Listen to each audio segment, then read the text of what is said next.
and welcome to What's Your Story? Today we have a special guest, Missy Severance. But first, let's hear from my partner, Michelle.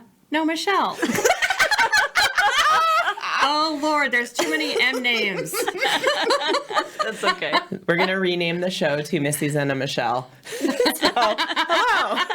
I am Michelle Houseback. I'm a partner with What's Your Story, and I'm excited to have both Missies here today. Oh, yeah, I'm Missy Day. Did I say that? I don't remember. Michelle Day? Michelle Day. Are we trading names for the show? We'll just be the three M's. There we go.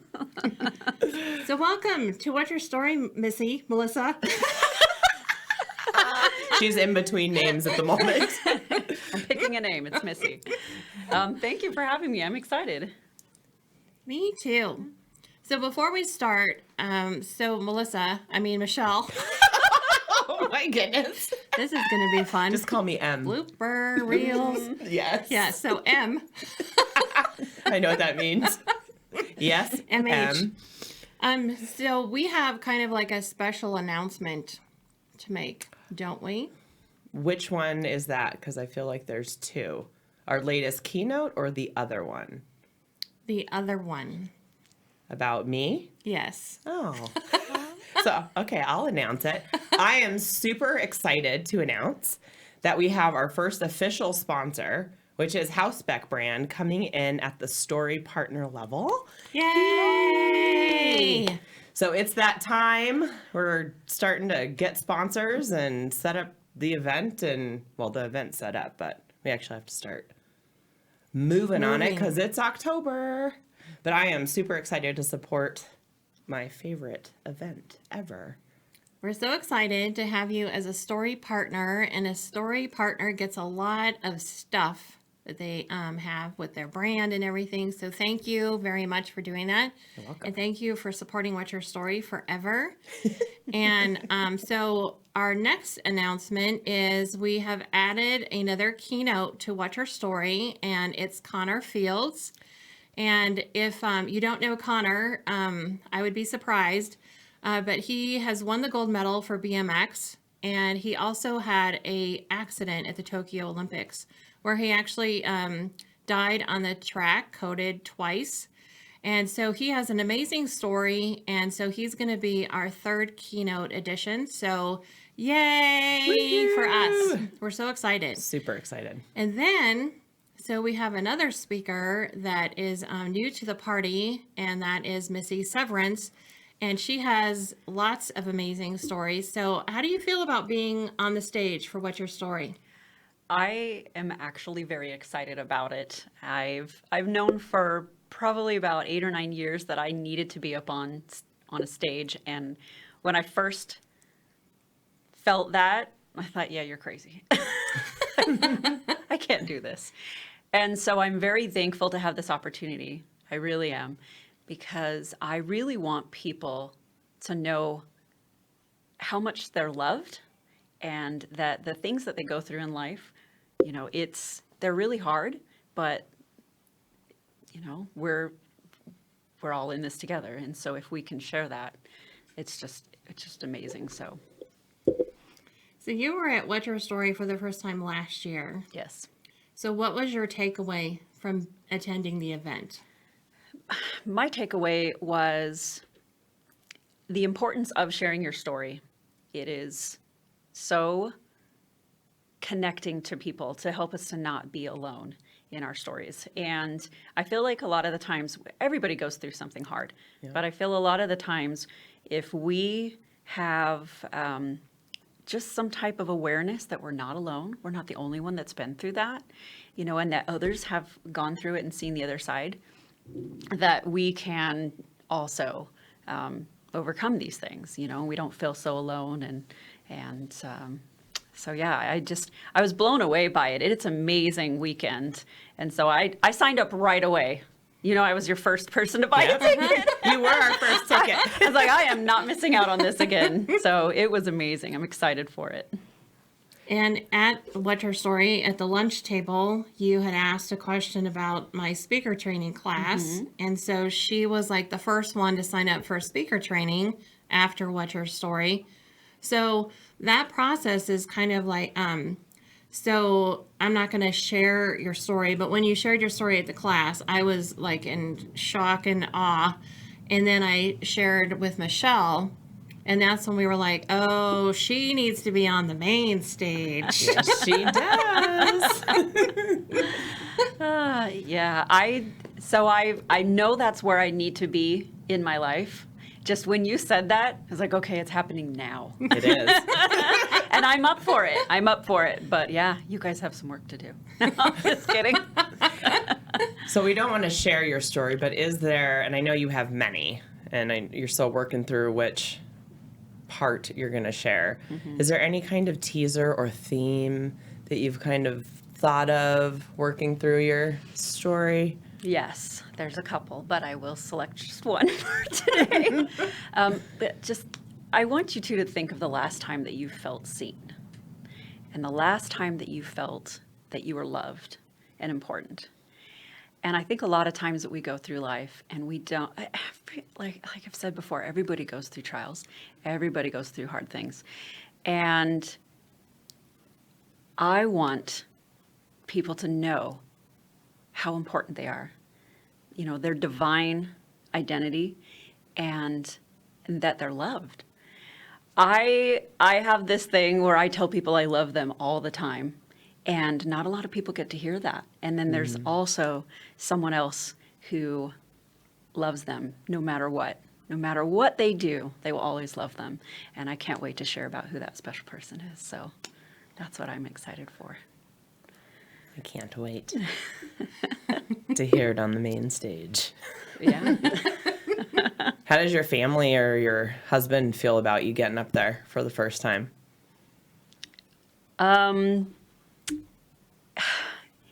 He's really excited for me and really proud of me for going out there, because it's hard to talk about personal stories.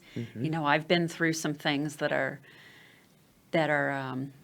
very life-changing, very tragic, and have taken me to some extremely dark places, and have taken me down to some paths where I could have gone in a completely different direction than what I did choose. And I was close. It's very easy to give in to that, to the depths and the sadness and the darkness. And so, and a lot of times people don't share these things because they want to feel like they're perfect, or, we don't want to be vulnerable. And so it's really good to have my husband have my back on this. I told him I don't know if I want him there for the first time that I saw him. I get that. Right? Yeah. I totally get that. So we'll see. But yeah, he completely supports me and my kids, because they're in part of my story. They're, my oldest is 20 now, so I've had to have some conversations with her that I'm not going to share her story, but she's a part of my story. And so, but they're excited for me, and I just hope that usually kids don't listen to their parents as much as somebody else in their life. And so if it's not for my kids, then somebody else's kids will learn something from me. But yeah, so I'm pretty blessed to have their support. That's awesome. I think that's the coolest thing about What's Your Story is that people get up on that main stage and they just lay it all out on the table. And there's no judgment or anything like that, because the whole point is not the tragedy or whatever the dark places were. It's like, here I am today and I'm sharing this with you. This is my past. It, doesn't define me, but there's hope. And that's the main thing about your story, about Michelle's, mine, is the end result is all hope. Yeah. Hope, and like you said before, you're not going through whatever you're going through alone. I think that's the most powerful thing that I felt speaking and then also attending and listening to other stories was we are never alone, ever. You are not the only one. You're not crazy for thinking whatever you're thinking or even choices you might have made. Somebody can identify with you and be like, yep, been there, done that. Or, yep, doing that right now. Yeah, it connects us, and we need that so much right now. So that's so great. I love What's Your Story. Me too. Me 3. Were you going to ask something? Go ahead. Nope. Go for it. I was going to say, so yesterday on Facebook, a memory came up for me that on April 13th, 1996, I started working at Bank of America. I was going to ask you when you came in there. And so for everybody that's watching, so I've known Melissa for a very long time, and I met her at Bank of America. She was in the department that I was in, and we just clicked. And so you and then Antonio Yes. were like my kids back then. And so Antonio passed when he was 22. And so every time that picture comes up, that kills me. But so we had a lot of fun when you worked for me because Missy had a baby while in the department. And I loved her. Her name's Emma. And she used to come and sit on my desk and I would play with her. That's true. She would put princess hats on her and buy her clothes and dress her up. She must have loved you. So Loved your because desk of that, too. she's Grammy Missy. Yeah. Oh. That was so much fun. I mean, I've never had a job since where you can just take care of other kids during the day when you're supposed to be working. Right? You would take her around to all the different departments and show her the building. It was great. Did you do fish training Yes. with when? Okay. All right. We were the pilot department actually for fish. Okay. And yeah, it's was a lot of fun, and Missy and I were very good at decorating bulletin boards. Yes, that's true. Those bulletin boards. So much so that Fred actually thought, he goes, "So what do you do at Bank of America? Just decorate boards and have parties?" And I was like, "Yeah, pretty much." Pretty much fun in the workplace. Yes. You want to describe fish? Because people that don't know fish philosophy are like, what do you do with fish? Yeah, you have fun, and you're there for people, and you make people's day, and you play, and you choose your attitude, which Be is the there. most important one. Yep. Yes, that is. Awesome philosophy for life It really and is. work. It is. So, again, we're not going to give away any secrets or anything, but I will say this about that. So, because I knew you for so long, and for parts of even the stories back then, so when she was sharing her stories in our class, it wrecked me because I was like, oh my gosh, how, you know, when people you love and then you see them later and they tell you stories that happen and you're just like, how did I not know this, or how did I not? Wasn't I Right. aware what was happening? You know what I mean? Yeah. And I don't know if wish is the right word, wish that they didn't have to go through that alone, or that you wish you would have known so you could have been there. And I think we're all really good at hiding, even if we're not trying to, some of that dark place stuff. So I asked you the other day when we were doing our Zoom, I was like, how did you get through? Because this wasn't just like stories that took place in a couple years. Long periods of times with like lots and lots of layers on it. So how do you get through all that? And how do you continue to get through it? You have to find your why. Oh my gosh, that's my word for this year. That's funny. You have to find your why. You have to find what is going to keep you there at that moment, right? And literally keep you there. You have to find out what's going to make you go through that next minute, the next hour, the next day. And you have to keep doing that until eventually you look back and it's been months and it's been years, and for in my life, is to not give any spoilers, it's never ended. It's never ended with things. And I've had many people tell me that too, is besides them telling me I need to share my story, is that, wow, your family or you just don't get a break, do you? And I said, yes, that's exactly how I feel, but you have to choose. You have to move forward and find what works for you. A lot of people are going to give you advice, and there's going to be a lot of things out there, but you have to know who you are and have that idea of who you are as a person and why you're here. I'm trying to be very vague without sharing, but and you have to work on it. You can't just allow things to happen to you. Right. And that is the most important thing. You have to take action in your life, because you'll have people in your life and different angels that will be there for you, but you cannot put it in their hands. You have to do it. Yeah. And that is what is,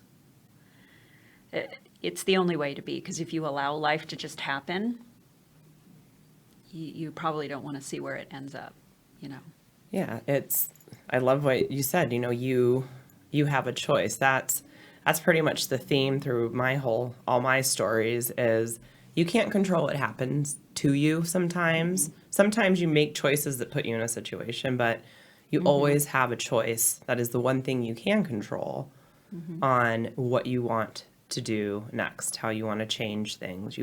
You have to make a choice, in fact. It's a choice to do nothing, a choice to continue doing what you're doing, or a choice to change. So it's powerful. And just like the fish philosophy, you have to actually choose your attitude about it. You really do have to decide, is this going to make me sit here and have your moments to cry and go ahead and do it, get it out, feel it, own it. But then you need to pick yourself up and you need to move forward through those. Even if you're doing it through the tears, you have to do it. So, and choose the attitude. This is going to crush me, or is this going to make me grow and learn through it? Right. Easier said than done, but you have to do It it. is. Well, and also to help others, right? If you figure out how to get through it or live with it in a healthy way, that all lends itself to why we get up and share our stories. It's to help others, even if it's that one person in the audience. So change lives. One thing you said the other day too that I could relate to is when you were saying, I don't want to share my story for the, oh, poor you've Yes. gone through these awful things. And that really resonated with me because with, people tell me, man, you and Fred have really been through it ever since, 2019 and, all the things. And then, last year, you guys can't catch a break and all those things. And it's like, I understand why people say those things, but I think there needs to be an awareness. Think about that before you say that to somebody, because I'm real aware of what's happening in my life, and so I don't need somebody to tell me, oh my gosh, poor you guys, it's so bad, you can't catch a break, man, you guys have bad luck, all those things. It's like, no. Say, hey, I'm praying for you, hey, I'm supporting you, hey, I'm thinking about you, and leave it at that. Do you just want to say thanks, Captain Obvious? Yeah. No kidding. I didn't realize that. Wait, what? Wait, what? What's been happening? Bad is happening? I am unaware. Well, that's interesting too, because in situations like when someone's going through something hard, sometimes you don't know what to say, and It's true. yeah, I like that though. Just say, I am praying for you. That's the best thing, or thinking of you, sending you good vibes, whatever it is that you do, or a Hug hug. 'em. Right. That was the most meaningful thing. Like when my mom passed, there was Lisa Chastain. She actually has her business here in this building. And she didn't say a word. She just came over and hugged me and then walked off. And I was like, that is perfect. Right. It was, Because really, yeah. there is no true. perfect, there's no good thing you can say. I mean, there's nothing that's going to make it better. I love that. Just give me a hug. Just hug. That's all. A nice, quiet hug. So after Missy shares her story at What's Your Story, make sure you give her a hug. Oh, I'm a hugger, so yes, please. Oh, boy. Here we go. I am too. That's awesome. Big hugs. All Go ahead. right. Oh, I was just going to close us out, but do you have something else to? Well, I was just going to say, so leave us with a parting message. A nugget. Yes. Around So your faith. So let's just put it out there. So we were in a mastermind before this, and one of the persons at the table, because we're reading a book, Who Not How, on how finding your who's, and he said, I just want to say that our who is Jesus. And it seems so obvious, but I have to say, I was taken back because it was like, wow, Duh. I'm running around looking for human beings to help me in things. And I never thought of Jesus as being a who. Yep. So would you say Jesus is your who? Oh, 100%. I think that's my whole reason for still being here, to be able to share, to do anything that I do, everything that I've overcome, it completely goes back to him. And so, I think we always talk about in our faith and sharing Jesus with each other, but I think that's the wrong way to approach it. I think if we can talk about the commonality that we have is Jesus, that we all have him as an older brother, and that we all know that he suffered for all of us. And, and that is, to me, what should bring us together is sharing him. Sorry, not sharing. What would be the correct word is knowing that commonality that we have with him. Yeah. And so that's what it's all about right there. So I know. We make it so difficult sometimes. It never occurred to me to actually ask Jesus who my who's should be. Oh, when he said that today at the mastermind, I almost said out loud, duh. Like, it was a light bulb moment. Yeah, Right. I was so struck by the whole thing. I didn't say anything because I was like trying to process it in my own head. Yeah, it never occurred to me. But that's why you have a mastermind, and that's why you share and talk and tell stories. So if you want to see Missy Severance share her story for the very first time in public on a big, huge stage, She won't be freaked out at all. No. you can find all the info you need on www.whatsyourstory.vegas. You can purchase a ticket. You can buy a table. You can be a sponsor like Michelle. And then come and join us and see and hear and be joyful. That's not the way I wanted to say that, but I want to say mostly come and see. Because that's like a buzz thing with The Chosen now. They even have shirts. Come and see. Come and they see. do. All right. Thank you for joining us today. I hope you have a great rest of the day. And goodbye. Peace out.